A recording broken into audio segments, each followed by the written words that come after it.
นิ่งออกมาแล้วจ้า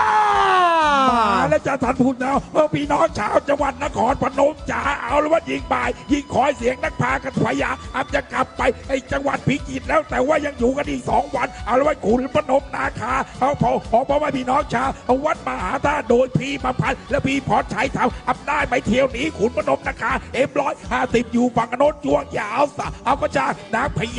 ญาสีโคตรวีทีสปอร์ตM150เปิดใหญ่ในท้ายใส่เสื้อสีเขียวนั้นเปิดระเบิดเถิง2 ลำนั้นไกลๆกันมองหน้ามองตากันแล้วก็พยายามจะหนีออกจากกันดูที่ว่าก้มหน้าก้มตาพายนางพญาสีโคตรเอาละนางพญาสีโคตรจะหนีได้หรือไม่แต่ว่าขุนพนมนาคาบอกว่าอาจจะหนีเหมือนกันต่างคนต่างจะหนีออกไม่ได้ตอนนี้ขุนพนมนาคา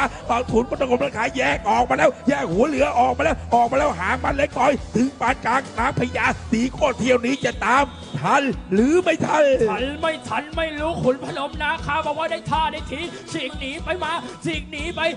ปเล็กน้อยว่าแล้วนางพญาสีโคตรวีทีM150ครับตอนนี้เริ่มพายกระชับกระชากขึ้นมาเริ่มไล่จี้บี้ขึ้นมานางพญาสีโคตรบอกว่าตอนนี้เริ่มสับไปพายสิงหลายจากวัดกลางมาเจอเรือดีวัดมหาธาตุในนามนางพญาสีโคตรมาเจอเรือดีในนามวัดมหาธาตุในนามขุนพนมนาคาให้การสนับสนุนได้เลยM150เริ่มพายมาแบบนี้เริ่มเคาะหัวเรือแล้วขุนพนมนาคาบอกว่าเริ่มเคาะหัวเรือมาเคาะสู้มาว่าแล้วนางพญาสีโคตรเริ่มจะตีตื้นขึ้นมาเล็กน้อยว่าแล้วขุนพนมนาคาจะหนีรอดปลอดภัยหรือไม่หนีได้หรือไม่เรือทั้งคู่ยังกอดคอจูจีดูดีกันอยู่ในร่องน้ำที่2นั้นนางพญาสีโคตรวีทีตะบอนM150สนับสนุนด้วยกันทั้ง2 ลำขุนพนมนาคาร่องน้ำที่3 ฝั่งกันโน้นต่างคนต่างพายต่างคนต่างเปิดตอนนี้กอดคอเสมอกันมาแล้วตามสายตาเริ่มจะนำแล้วในนางพญาสีโคตรวีทีตะบอนวิชาติกระโตกให้การสนับสนุนด้วยต่างคนก็ต่างพายต่างคนก็ต่างเปิดต่างคนต่างจับกอดคอแล้วหัวก็พายตายก็เปิดระเบิดเติมมาเลยก็ด้วยกันทั้งคู่แล้วว่าแล้วเริ่มจะถามแล้วเริ่มหัวเริ่มจะเสมอกันแล้วพนมนาคาเริ่มจะกอดแต่ตัวนี้จะสีโคตรบอกว่าไม่ให้กอดเว้ยมันหายใจไม่ออกนะจ๊ะจะบอกให้หายใจไม่ออกแต่ก็ต้องกอดกันกอดเพราะว่าเรือกำลังจะฉีกดิแต่ว่าตัวเรือไม่ฉีกเอาแล้วนางพญาสีโคตรร่องน้ำที่2ตัวเรือสีแดงพายแรงจะแซงได้หรือว่าแซงไม่ได้ขุนพนมนาคาบอกว่าเที่ยวนี้จะแพ้ไม่ได้ต่างคนเพราะว่าต่างพายต่างใสต่างอัดต่างฟัดบอกว่าทางกันแล้วจ้าว่าแล้วได้ท่าได้ทีนางพญาสีโค